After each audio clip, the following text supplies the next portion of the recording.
बड़ी खबर इस वक्त की। लंबी चुप्पी के बाद इजराइल का ईरान पर बड़ा प्रहार। तेहरान समेत कई शहरों में मिलिट्री ठिकानों पर भीषण अटैक। आईडीएफ ने की हमले की पुष्टि। सीरिया पर भी इजराइल ने किया हमला। अमेरिका को दी हमले की जानकारी। ईरान को इजराइल पर दागी थी सैकड़ों मिसाइलें। ईरान के कोम शहर में इजरायली हमले के बाद अफरा तफरी।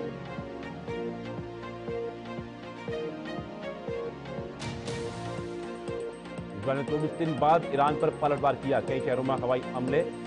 आईडीएफ ने की पुष्टि। इजरायल बोला आत्मरक्षा के लिए ईरान पर कर रहे हैं हमले। इराक ने अगले आदेश तक सभी एयरपोर्ट पर उड़ानें स्थगित की।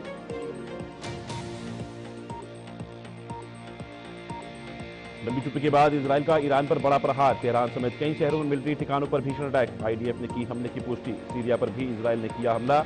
अमेरिका को दी हमले की जानकारी। ईरान ने इजरायल पर दागी थी सैकड़ों मिसाइल। ईरान के कोम शहर में इजरायली हमले के बाद अफरा तफरी। इजरायल ने 24 दिन बाद ईरान पर पलटवार किया। कई शहरों में हवाई हमले। आईडीएफ ने पुष्टि की है इसकी। इजरायल बोला आत्मरक्षा के लिए ईरान पर कर रहे हैं हमले। इराक ने अगले आदेश तक सभी एयरपोर्ट पर उड़ानें स्थगित की हैं।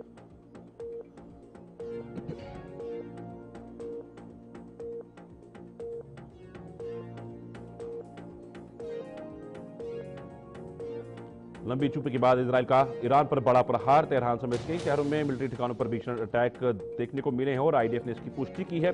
सीरिया पर भी इजरायल ने हमला किया। अमेरिका को दी हमले की जानकारी। हमले से जुड़े कुछ बड़े अपडेट जो आप सामने रखते हैं। इजरायल का 24 दिन बाद ईरान पर पलटवार। कई शहरों में सैन्य ठिकानों पर हवाई हमले। ईरान ने इजरायल पर शनिवार सुबह कई हवाई हमले किए थे। इजरायल ने सीरिया पर भी हवाई हमले किए हैं। हमले के बाद इजरायल, ईरान और इराक ने अपने एयर स्पेस बंद किए। इजरायल ने ईरान की राजधानी तेहरान और करज में हमला किया है। हवाई हमले में करने से कुछ समय पहले ही व्हाइट हाउस को इसकी सूचना दी थी। अमेरिकी अधिकारी बोले हम हमले में शामिल नहीं हैं। दावा इजरायल ने ईरान पर दूसरी बार हमला किया। ईरान के परमाणु ठिकाने और तेल भंडार पर हमला नहीं हुआ। आत्मरक्षा के लिए ईरान पर कर रहे हैं हमले। वॉर कैबिनेट ने फोन पर की वोटिंग। ईरान पर हमले की मंजूरी दी।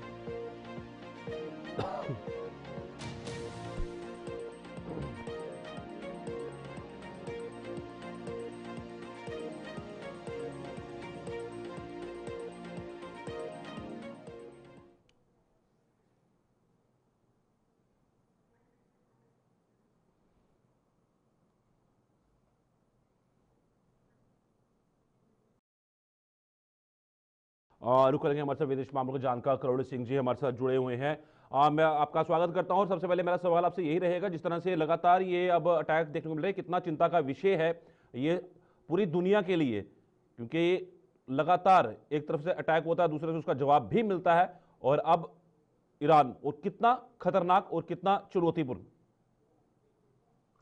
देखिए साहिल जी, ये ईरान और इजराइल के अदावत, स्ट्राइक और काउंटर स्ट्राइक की जो टेंडेंसी है, ये 1 अप्रैल से शुरू हुई थी, जब इजराइल ने दमिश्क में ईरानी मिशन पे स्ट्राइक किया था।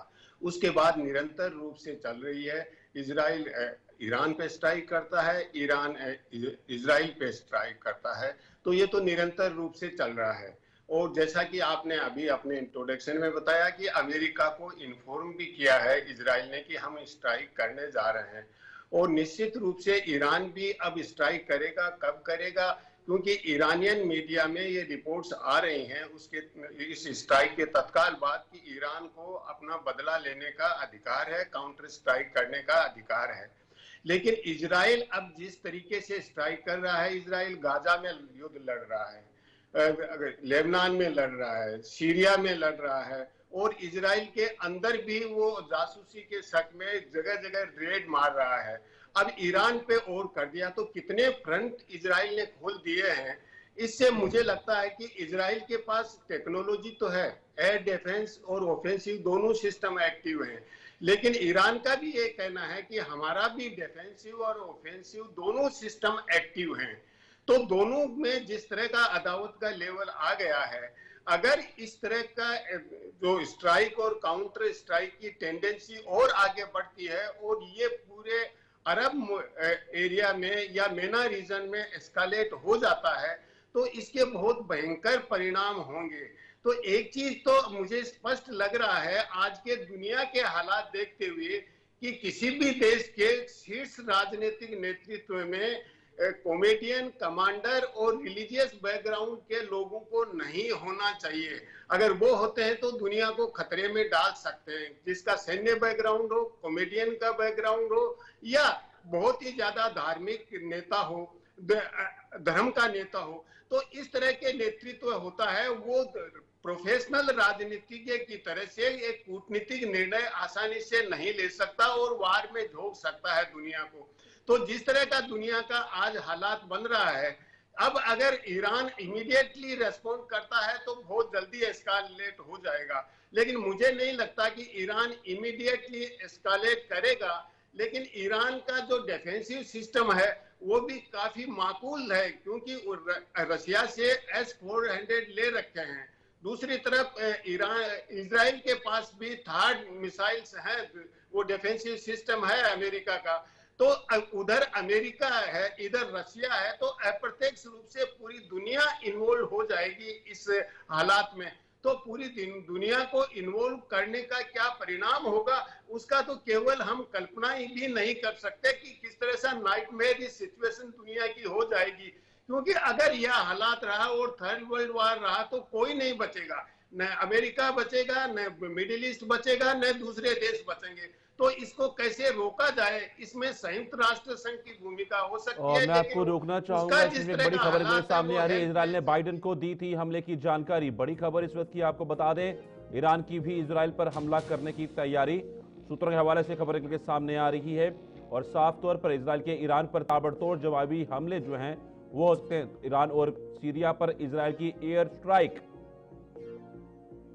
इजराइल ने बाइडेन को दी थी हमले की जानकारी। ईरान की भी इजराइल पर हमला करने की तैयारी। सूत्र, इजराइल के ईरान पर ताबड़तोड़ जवाबी हमले, ईरान और सीरिया पर।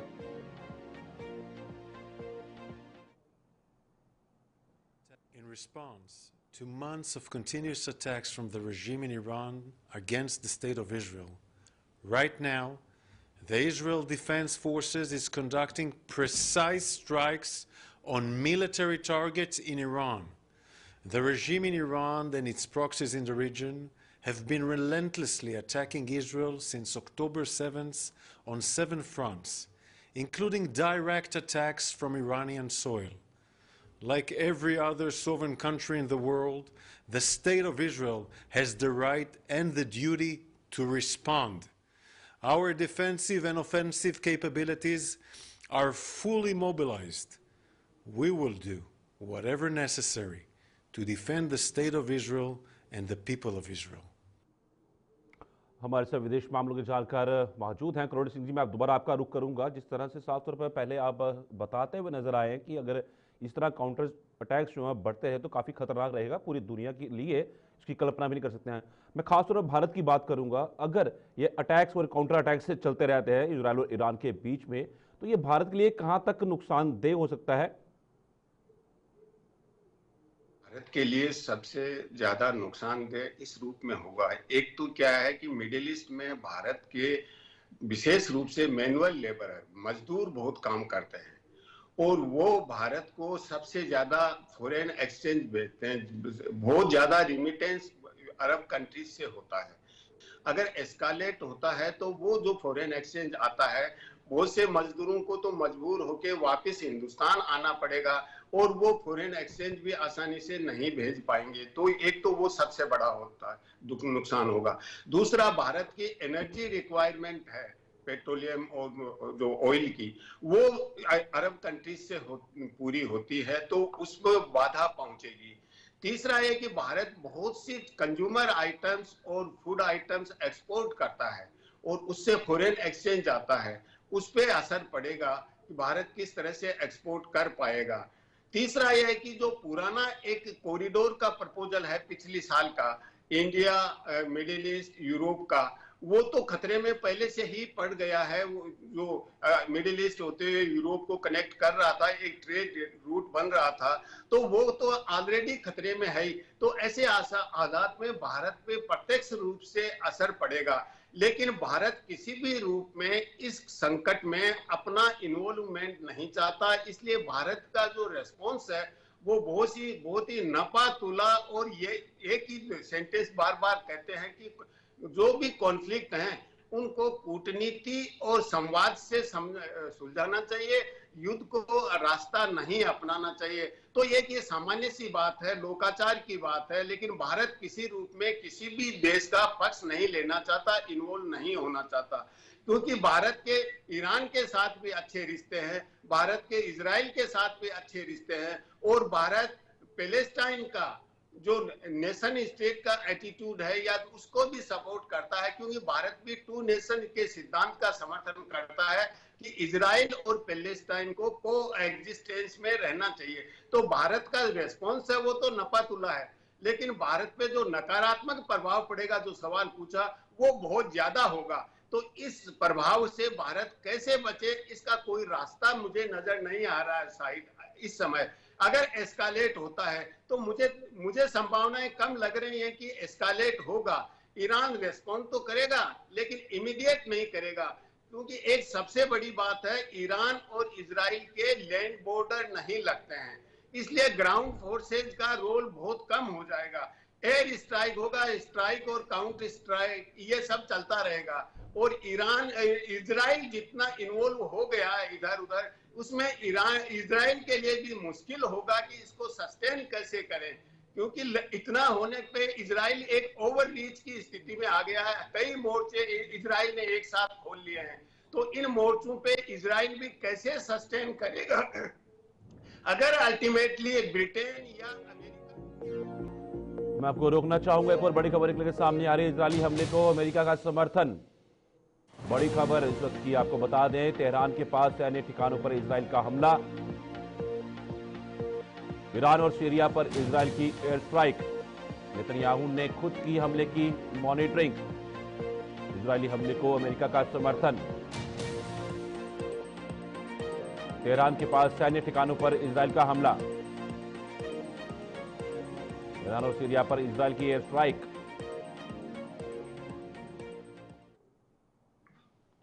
रुक करेंगे हम दोबारा से करोड़ सिंह का। जैसे हम बात कर रहे थे, मैं आपके साथ एक सवाल और जोड़ना चाहूंगा। जिस तरीके से साफ तौर पर ब्रिक्स में हिस्सा लिया प्रधानमंत्री ने, वहां पर भी प्रधानमंत्री ने साफ तौर पर कहा कि जंग किसी भी मसले का हल नहीं है, और एक मैसेज जो वहां से देने की कोशिश की गई। तो क्या लगता है कि क्या भारत एक मुख्य भूमिका निभा सकता है दोनों देशों के बीच में?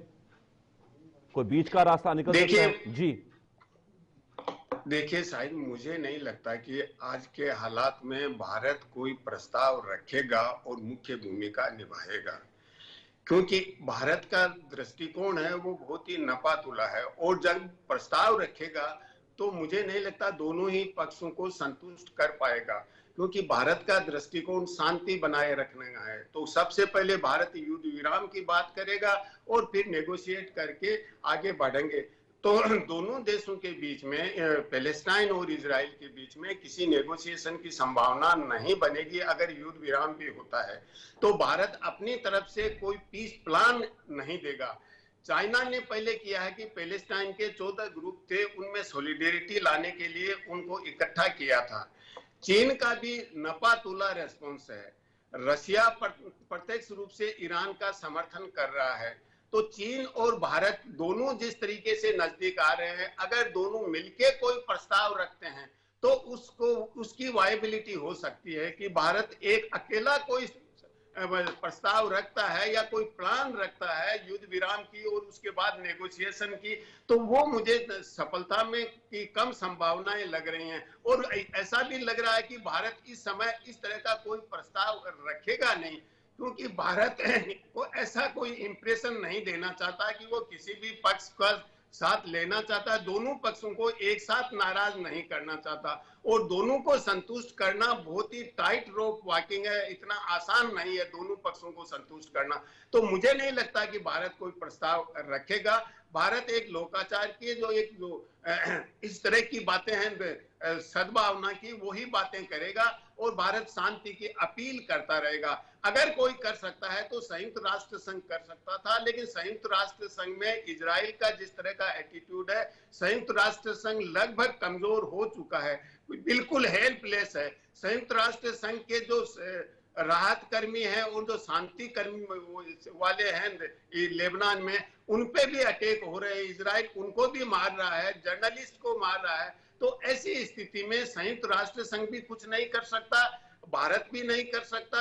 अगर कोई कर सकता है तो सिर्फ अमेरिका कर सकता है, और अमेरिका में बाई पार्टीजन कंसेंसस है कि हमें हर हालत में इजराइल को सपोर्ट करना है। ये अमेरिका का नेशनल इंटरेस्ट है।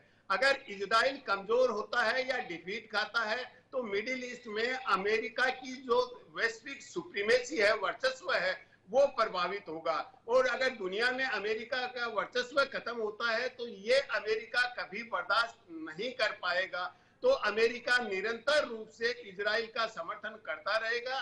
पूरी दुनिया का ओपिनियन अमेरिका और इजराइल दोनों के अगेंस्ट होने के बाद भी, क्योंकि अमेरिका और इजराइल दोनों के लिए ये एग्जिस्टेंशियल सवाल है। इजराइल का तो स्वयं एग्जिस्टेंस और अमेरिका का वैश्विक वर्चस्व है, ये दोनों खतरे में हैं, इसलिए दोनों एक साथ रहेंगे। और आज की स्थिति में मुझे नहीं लगता कि कहीं युद्ध विराम की स्थिति बनेगी, लेकिन एस्कालेशन होता है वो बहुत खतरनाक स्थिति होगी। साहिल, धन्यवाद कुलवंत सिंह जी। बिल्कुल जिस तरह के साथ विदेश मामलों के जानकार हमारे साथ जुड़े हुए थे और साफ जानकारी हमें देते हुए नजर आए कि एक चिंता का विषय है, ये पूरे